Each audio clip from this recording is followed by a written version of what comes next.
Hello and welcome to Teacher Needs a Drink podcast. I am Elvis, your host, and I'm here to let you know that this is a not safe for work podcast. We are teachers at the end of the week, really the end of our ropes, and we'd like to be able to talk honestly and openly about education without having to worry about losing our jobs. So we'll be using pseudonyms throughout the podcast, hence the Elvis. I'd like to give a shout out to all of our Patreon patrons out there. That's right, for as little as $5 a month, you can sign up for our Patreon and get access to all kinds of extra bonus features. We have over 100 extra episodes and online audio content you get through there. There's interviews, lost episodes, special episodes, movie reviews, interviews. There's all kinds of stuff in there.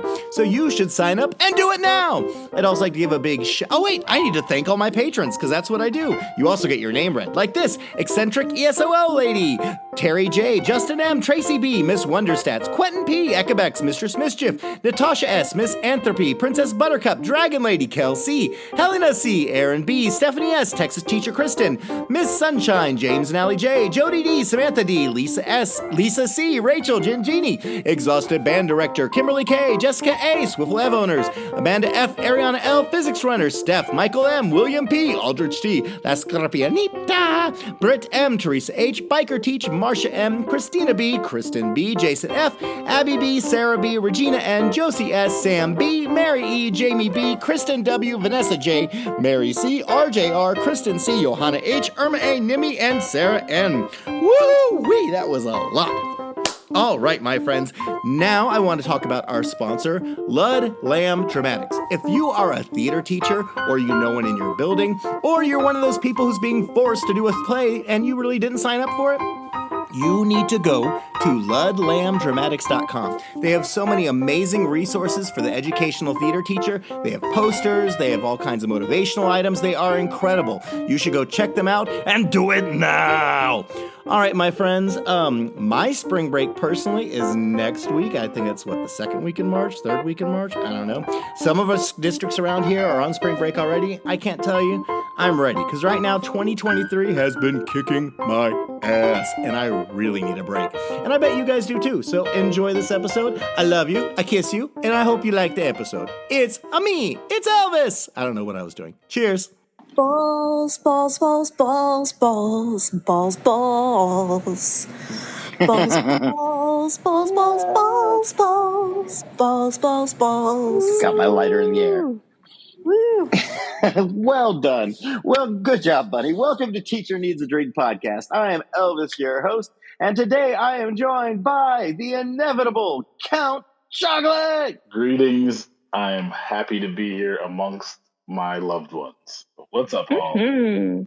I'm glad you're here. And also joining us today, we have Miss Mama Chicken. You know, Elvis, sometimes you just have to tie a bow tie to your chicken hat and carry on with your life as best you can. Yes, you do. Also with us today is Miss Shirley Temper. You punched me in the boob. Prepare to die, obviously. I remember that movie, but I can't place it. What was it? Scott Pilgrim. Oh, yeah. He fought the universe. And last but not least, one of my favorite people, Miss Bunny O'Hare. Hey, Elvis. Hey, folks. Hey, everybody. Well, welcome for, 3/5 of us. Well, 2/5 of us. Oh, this even makes sense. I don't even try to put any equations in here. For some of us, it's spring break. And then for some of us, spring break next week. And then for some people like Mama Chicken and others in other states, it's not spring break for like another 2 weeks. Wah, wah. But I gotta say, I am ready for spring break. I am ready to kind of shut down. I feel like this year, starting with January, I'm like in a car that just hasn't been able to really get started. Like it'll sputter and go a little bit, then sputter and go a little bit. And I'm like, okay, give me a few days to take it down. So like we've had a freeze break for a few days. We've got spring break coming up. We've had several 3-day weekends. Like, okay, after this time, I'll have my shit together and we'll be running. But the world's coming together for me. I've got a few new gigs that lined up and things are going well. But man, I'm just exhausted. How are you guys doing? Shirley, what's going on in your world? Well, I almost missed podcasts because I overtrusted the fart, and I'm an IBS Oh my queen. gosh. You know, I have no shame. And I thought it was really funny and I laughed at myself. So I invite you to laugh as well. We all do it. It's fine. It's my spring break. I had a really nice long weekend. It was Mr. Temper and it was our wedding anniversary. We went to Fancy Pants dinner on Saturday, and then yesterday we saw a show. So we got to spend the whole weekend together. And these next 2 weeks are going to be incredibly stressful for us. So it was nice to and I cleaned the house today, which I never get to clean my house, like a deep clean. So, spring break. Count, what about you? What are you doing for your spring break right now? Oh man, let's see. Day one, I cleaned out some things. I worked on a puzzle. I cleaned out my garage a little bit. I went and recycled some things that should have been recycled a long time ago. And tomorrow there will be ample comic book reading because I have a stack I haven't read. There will be there may be some Creed 3 somewhere in the week, but there will be some resting and playing with kids. I'm just enjoying the fact that I'm not at work because it's been a little stressful lately. So I'm going to relax. Good. You deserve it. Mama Chicken, what about you? I mean, you've got quite a ways until you have your spring break being on the coast over there. What's going on with you, Mama Chicken? Well, first of all, I would like to say, Count, I fully endorse puzzle doing and book reading. I am trying to make it to spring break. We got about a month. I was supposed to have jury duty this week, and I was like, yay, a day off, but it did not pan out. So there are sub plans, everything's set up for the sub, but I get to walk in tomorrow and figure out what I'm doing. National boards, my maintenance of certification to renew my national boards is due this year. If I want to keep up the pay increase I have to renew this, and that's all coming due. So that's kind of on my shoulders. And other than that, the kids are crazy as usual. They seem to be disintegrating rapidly. Last week was very emotional for several students, but we're making it through. I got a day off Friday. It's a teacher work day, and I have Thursday is a half day. So I'm just, keeping the faith. Yeah, embrace it. Do what you can. That sounds good. But kids are going wild. I was driving home today, and I'm not sure if it's a full moon or not, but it's pretty damn full. So if that puts up everyone being in their fields and the kids and everyone I talk to being emotional, I think it's I'll take tomorrow the credit. night. I think tomorrow night's officially the full moon. And it's in Virgo. It was pretty thick. Just so you know. What does that mean? I don't know. That's what I have to say. Okay. Bunny, what about you? You're not on spring break yet, I don't imagine. You're still working. What's going on, hon? I am still working. Our spring break is next week, and I am counting the minutes with some of these children. It's always a beautiful moment when the kids walk up to you and go, "Miss, you look really tired today." Kill them. Thanks, baby. Kill them. Thanks. Kill them immediately. But I get to go assist with an event that is taking place elsewhere in my district on Thursday and Friday. So I really only have to deal with my little squirrels for 2 more days. I still have to work on Thursday and Friday, but it won't be with those squirrels. So, and then we are off to Florida to go visit grandparents. We're taking the foo-foo to go visit grandparents. Aww. We are flying with a toddler, so pray for us. You know what? It's better than driving with a toddler. Because you have that hour 5 on the road, they poop up their back and it goes everywhere. Ugh. Yeah. Ugh. Have it happen in a plane. You've got lots of changing tables everywhere. Well, let's go ahead and dive into our first one. This is from the Reddits. This is from user Math Teacher. It's finally found my classroom management style. Humiliations galore. By this, I don't mean I make fun of the kids, but rather I embrace their goofiness and take it to the next level, which embarrasses them and then stop the trigger behavior before I repeat my dramatics. I find it takes less time than a strict talking to. I'm a first-year emergency hire teacher, advice welcome. I'm looking for more theatrical ideas. I teach mainly freshmen and sophomores. Distracting comments, extra loud voices are my biggest struggles. My after lunch class tends to bring in snacks, which I don't allow because they make messes, and it's after lunch for Pete's sake. Just eat lunch. So I told one snacker that she needed to put her away or else she'd have to feed the trash monster. Well, she said she'd have to see the trash monster. So I grabbed the trash can, held it in front of her, and made a scene like, I am the trash tonker. I am hungry. Feed me sour sticks M&Ms. It was a skit my 3-year-old would have adored. So the freshman immediately next to her got in a laughing fit, and they were all mutually embarrassed. And then she asked if she could put her food away so the trash monster would leave. I agreed. And now there's an ongoing thing where the kids urge others to not make me get out the trash monster. I'm totally unashamed of the trash monster, but they are mortified. Another group, sophomores, like to shout across the room. So I go to each one of them individually and make sure I overload them with lots of attention.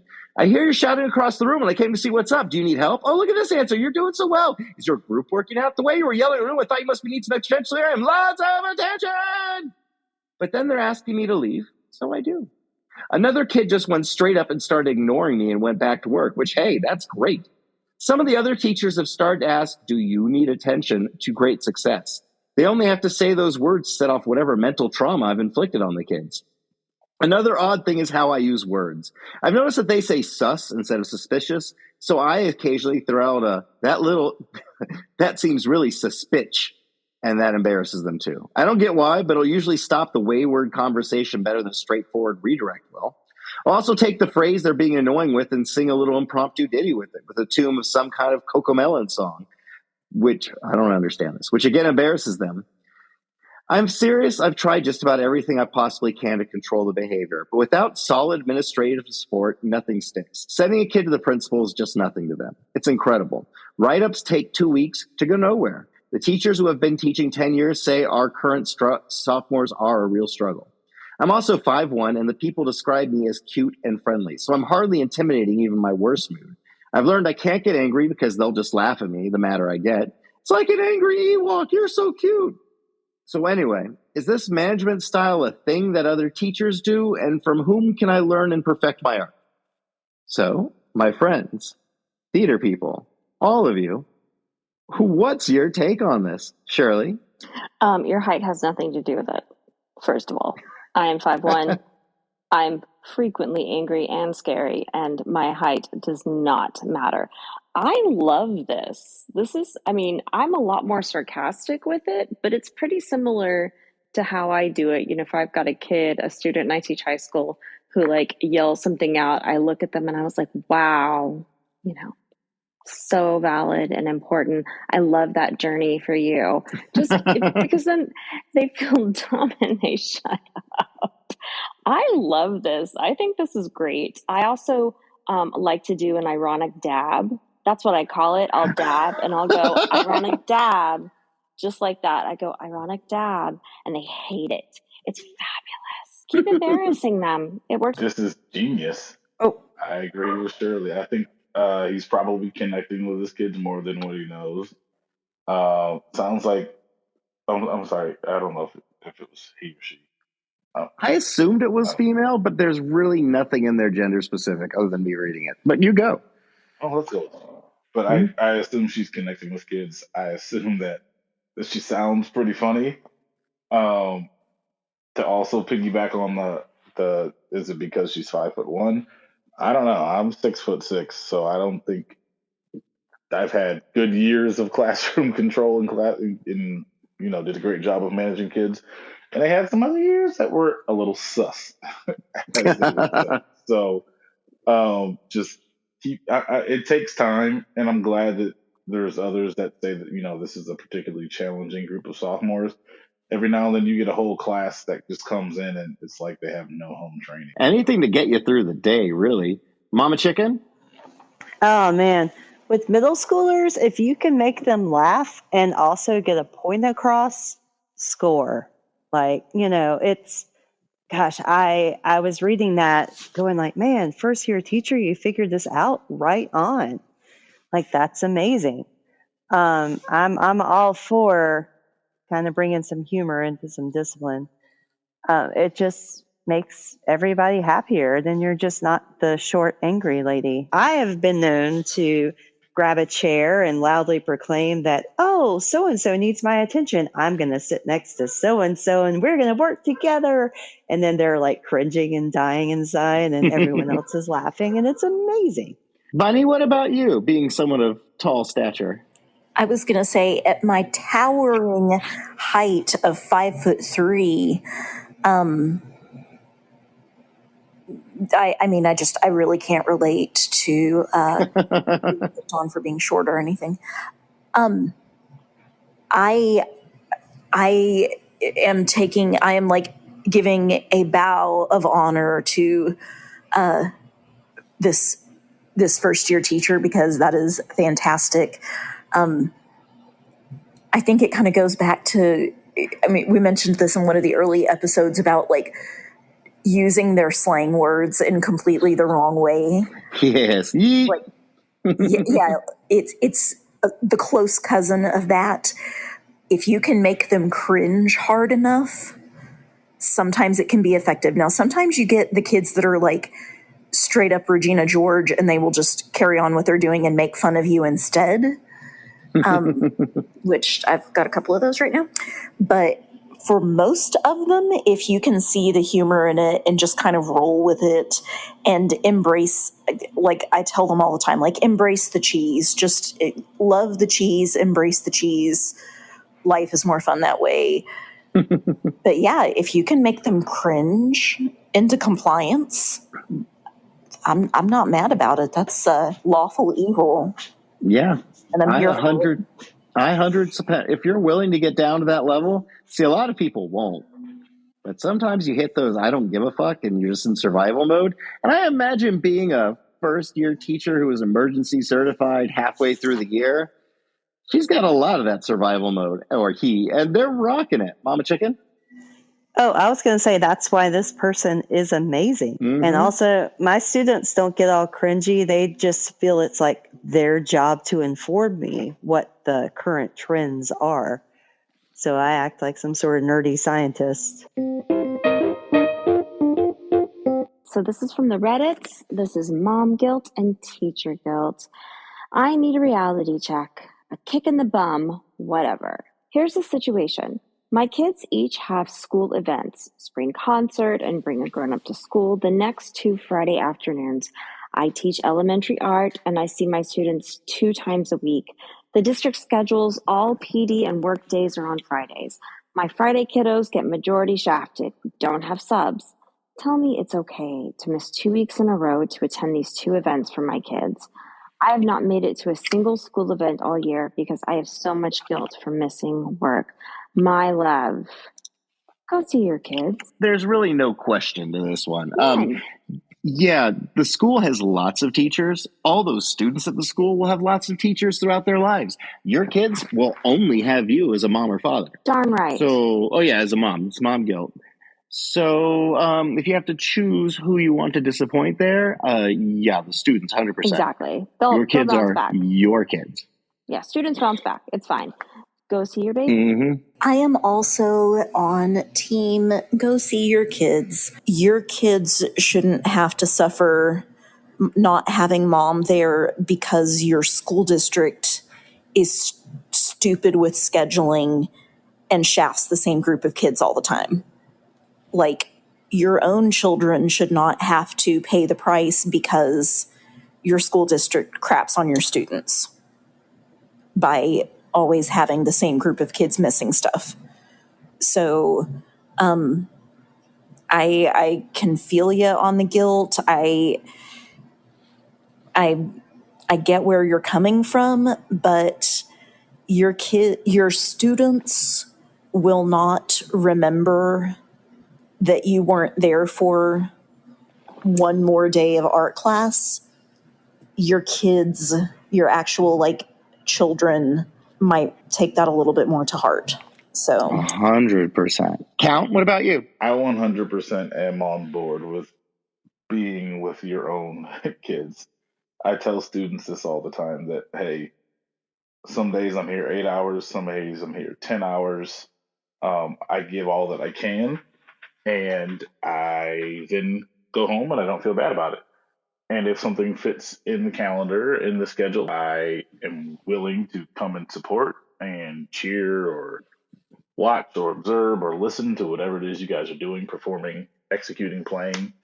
But I won't be guilted into it, and I won't feel bad about not making a whole slew of events because I want to see my own children do their own thing. I mean, I've been lucky with every administrator I've had, whether they were like the best administrator I've had or lacking, they have all emphasized across the board that family comes first. And I've always believed that. I've always been raised that way. I love my students. I give them so much of my time and energy and emotional energy, but my daughter comes first, period. And I don't feel guilty about that. No, you shouldn't. I have zero guilt. I was told or I read or something a long, long time ago that 80% of being a parent is literally just showing up and being there. Like, that's a huge chunk of the job, is just to be there. It doesn't make you a great parent by any means, but it's way better than anything else. And so if you could at least just be there for your kids, show up, like be in the back row, show up somewhere, see the game, pay attention to them, show them that they matter and not like, oh, I can't do it, sorry. I mean, I get sometimes kids do go on the back burner, but no, for the school, like Mama Chicken said, it's not 80% part of being a parent, it's 80% of being a decent human. I'll take that. No, I think just being there, even if you're not fully there, that's just part of it. And so if you can even just make that bare minimum of being present, that checks a lot of things off the list. Because those people who don't have the ones that are present, they're the ones who are struggling a lot harder. Hey guys, guess what? We have a Patreon. Hey, Out of Patreon. I don't believe Ironic you. dab. No, it's ironic, Dad. That's right. 100% correct. For as little as $5 a month, you get access to over 100 special pieces of audio exclusive content. Some are super long. We have lost episodes, missing episodes, exclusive episodes, movie review podcasts. We have interviews with the host, interviews with other people. There's random outtakes, bloopers. There is so much more. So if you enjoy Teacher Needs Drink podcast, you should support us and get access to all this stuff as well as to our amazing Facebook group where you get to hear and chat with the group or chat with the host. And you can also, when we live stream this, chat with the host while we're talking. We do it. It's awesome. So you should sign up, go to Patreon, and do it now. Woohoo! Yay! Dab. Do it. Would you rather be hunted like an antelope by a bunch of wealthy colonial Englishmen, or you are very slowly melting? Once again, your two choices are, would you rather be hunted like an antelope by a bunch of wealthy colonial Englishmen, or you are just very slowly melting? So, who has a take on this? Oh, Anyone? I do. Fire it up. Let's hear it, Miss Kemper. I feel like in the summer, as hot and humid as it is in East Texas, I am slowly melting. So, details. Count, you're lit up. What are you thinking? I mean, being that I consider myself a chocolate one, I don't think I would like to melt any more than what I already do. So I'm going to take the chance of being hunted by old colonial English folk, like an antelope. What are they hunting me like? Yeah, like an antelope. Yeah, and let's just say I should probably stay strapped. Yeah. So I'll honor my native or my current Texas. I'm so glad you said that. I was trying, how can I jokingly chime in? And I was like, no, I'm good. Yeah, I don't want to melt though. Melting sounds miserable. I'm leading to you. I think I want to be hunted like an antelope by a bunch of wealthy. Because if I think it's the colonial, if it's like those guns, they have to like reload and put the firecracker in there and shove it with the stick and like take a few minutes. The only thing I wouldn't care about is like if they have dogs and horses. But you know what? I'm a lot smarter than an antelope. Not as fast, but I mean, I would do like the old switcheroo. I'd go like tap one on the shoulder and knock him out with a brick and then put on his clothes. Oh, And get on the yeah, horse, like get up, raccoon. fellow colonial Englishman. I don't know. Mama Chicken, what about you? Are you going to melt? Or are you going to be hunted? Well, I figure if I were an antelope, I would be much swifter and gracefuler, or more graceful.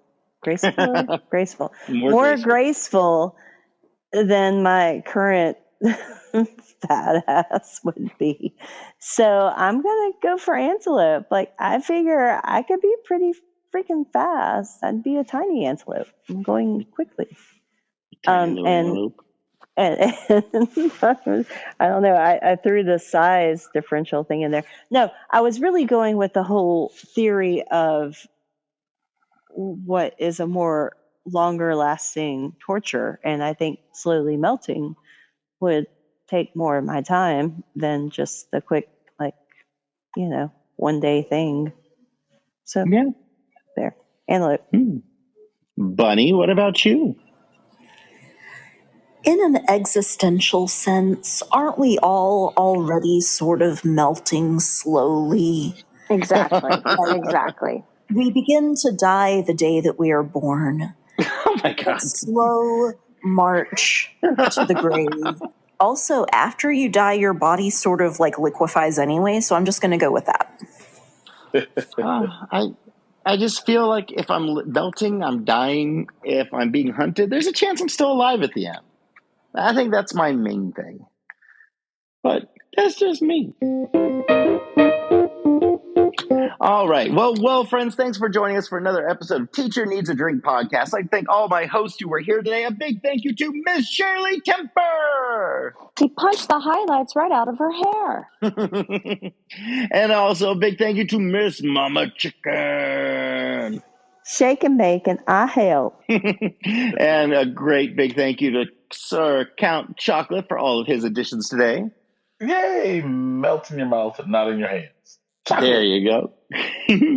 And last but not least, Miss Bunny O'Hare. Thank you for having me back. It was a pleasure as always. It was wonderful. All right, folks. So everyone out there, take care of yourselves. Check your mental health. Do what you got to do. And deep breaths, deep drinks. Cheers. Cheers.